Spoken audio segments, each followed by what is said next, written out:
and we're going to agree that we're going to run a good Christian foundation campaign, and we're going to treat each other well, and we're going to get through this together, right? That's unity. Meet Arizona Republican Shelby Bush. The number 2 GOP leader in Maricopa County claims to be a Christian, and yet... But if Stephen Richer walked in this room, I would lynch him.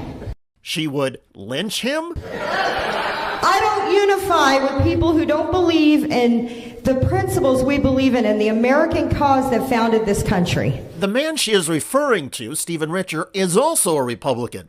He's running for re-election as county recorder, but the American principles Richer believes in include democracy and facts. And what will you do to ensure future elections are safe, secure, and accurately reflect the votes of the people who are legitimate registered voters? I do not believe the 2020 election was stolen, and for the reasons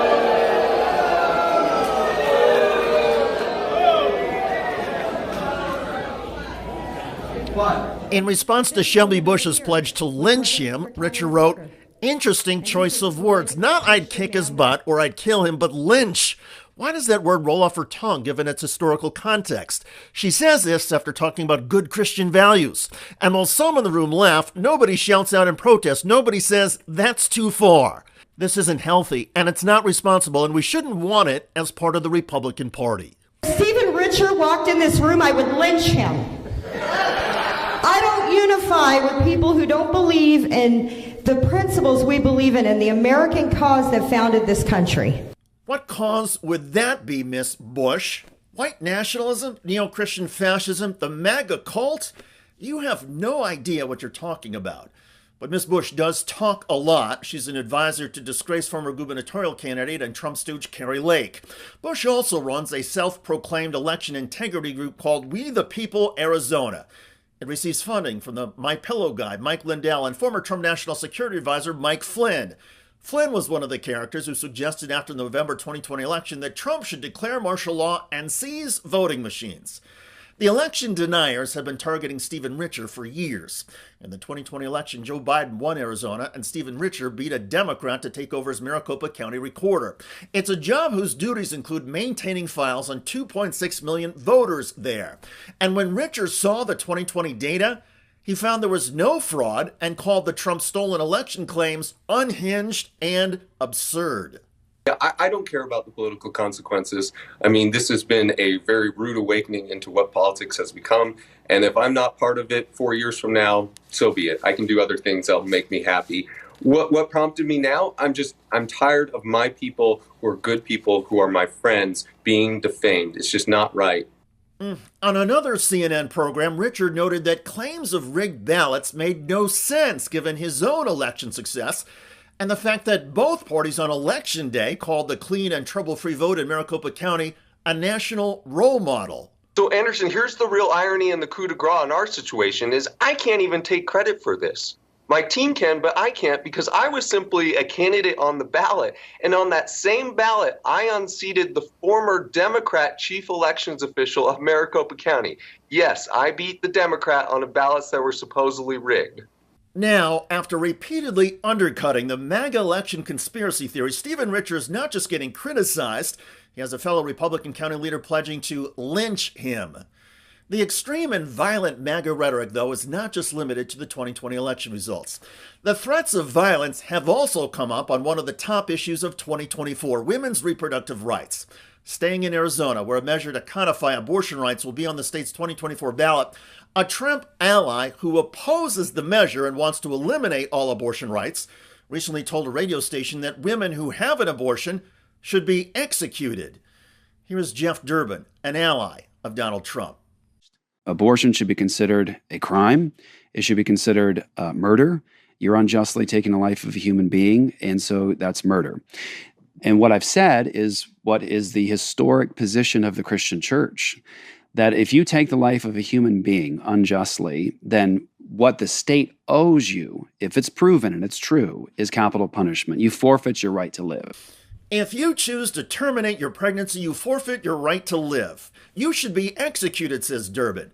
Oh, and he's a Christian pastor. So here again, somebody who claims to be a Christian wants to engage in murder.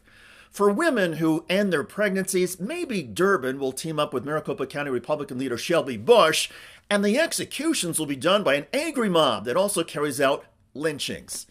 And by the way, this is just one state, Arizona. There are other states in the deep red South where the bloodthirsty MAGA rhetoric is also getting more extreme.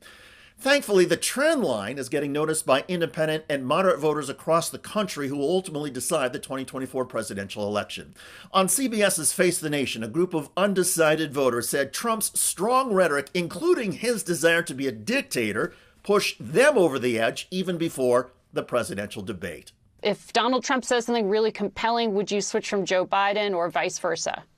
I would fall over if he said anything worth listening to. Well, Trump already said he wanted to be a dictator. That was enough for me. Exactly.